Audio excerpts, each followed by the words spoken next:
Puneet Kumar Singh, 29 years, says, I am inspired by Swami Vivekananda. I want to know how I can challenge my conditioning, reject distraction, and maintain continuity with the scriptures.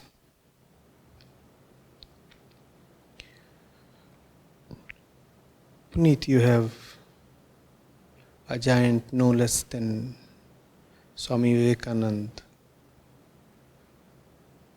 to get your answers from. See what he did. He lived by his convictions. Right? Merely being impressed by somebody or impressed with something is not sufficient. It might be all right just as a beginning, but only as a beginning. It doesn't take one far on its own. If something impresses you as being true and valuable, then the onus is upon you to now bring that thing into your life. Otherwise, it's a strange situation. How can you call something as true and still live in a way quite opposite to it?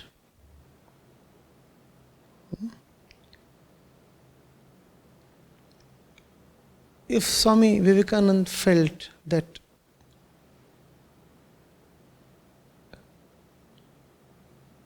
the great teachings of Vedanta need to reach the masses,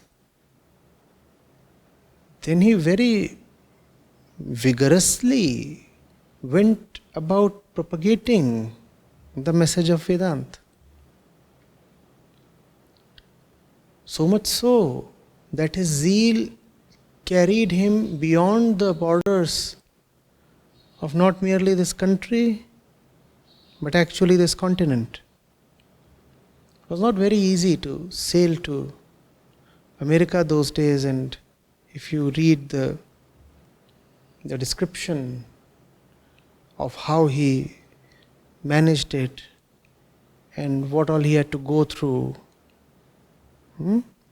before that famous and historical address in Chicago,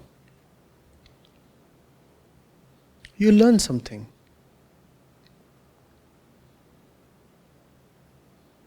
In fact, there is no bigger betrayal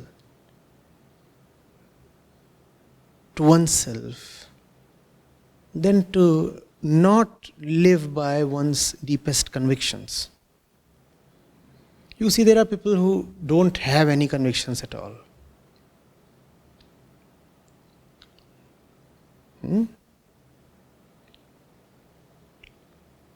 They are rolling stones. There is not even ideology in their life, let alone truth.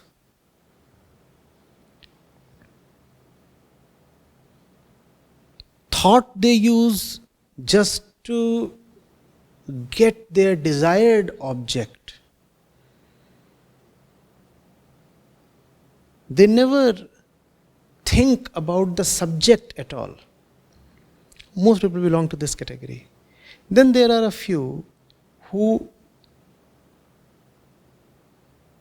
are indeed certain of a few things. These people are rare. But even among these people who are convinced of something, Rare is the one who displays the honesty and the courage to actualize his conviction into action.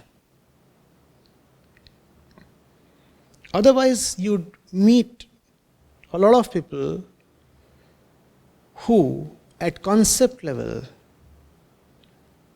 mentally, would be absolutely convinced of this or that. But their lives would bear no trace of that conviction. That's what you have to guard against. Are you getting it? That is the only way to challenge your conditioning, as you have asked, and that is the only way to maintain continuity with scriptures. How will you maintain continuity with scriptures if you are continuously deceiving the scriptures? So there are 108 prominent Upanishads. You have already read 22 of them. And nothing from those 22 has penetrated you deeply enough to show up in your life. And you are planning to approach the 23rd now. Is this not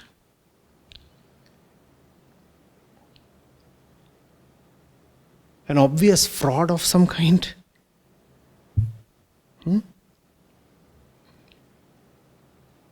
And when you will perpetrate this fraud, sooner than later, your so-called conscience will revolt, or you will get bored. Others you might be able to deceive, but you will know for sure, for yourself,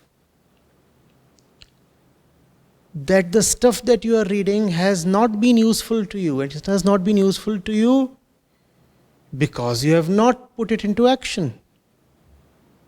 But whatever be the reason, it is certain that the 22 Upanishads didn't benefit you. And if they didn't benefit you, for how long will you continue with the 23rd? Will you really be enthusiastic about the 24th and 25th? Knowing fully well that these are things that remain merely book stuff to you. Words and no more. So you will discontinue reading the scriptures. And let every person who has picked up the scriptures and kept them down understand this. Your interest in the scriptures faded away because of your dishonesty. How do you move to the next chapter or the next book if you have not been fair to the chapter already read? It starts pricking from within. And it becomes an exercise in humiliation to keep reading, when you know fully well that you have not been executing what you have been reading. You have not been living by your convictions. So then you drop the scripture. Simply drop it. You drop the scripture and you bury your convictions, because those convictions are harmful to your comfort and convenience. The Upanishads were not composed to give you the normal kind of comfort and happiness. The Upanishads are there to give you an exalted happiness, a transcendental happiness, an eternal happiness. A happiness so rare and exquisite that it is not called as harsh or mood or prasannata. A special word is needed to denote that happiness, anand.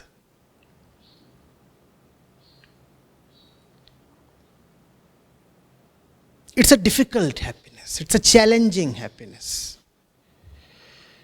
It's a happiness that you must pay for.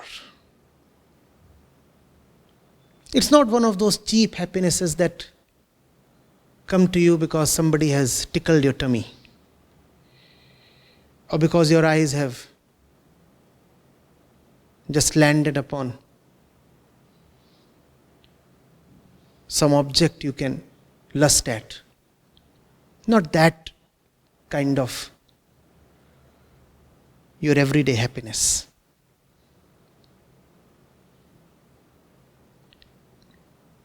Getting it?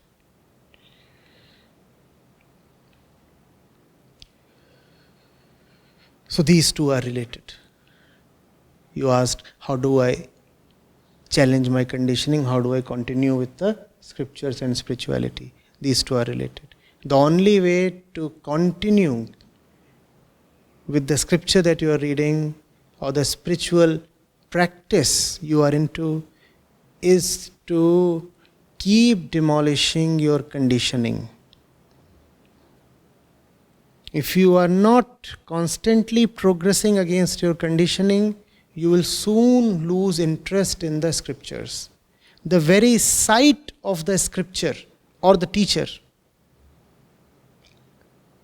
will become a humiliating experience for you. You will want to avoid the scripture, the spiritual practice, and the teacher at all cost. The scripture will remind you of your impotence and self-deception. Why will you want to look at the scripture? The scripture will remind you of a promise unkept, of a payment pending. Who wants to keep looking at an unsettled bill? Painful, isn't it?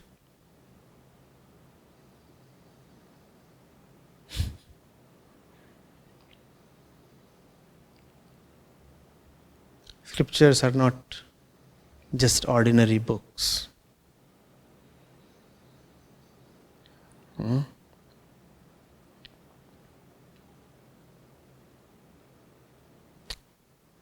They are difficult love.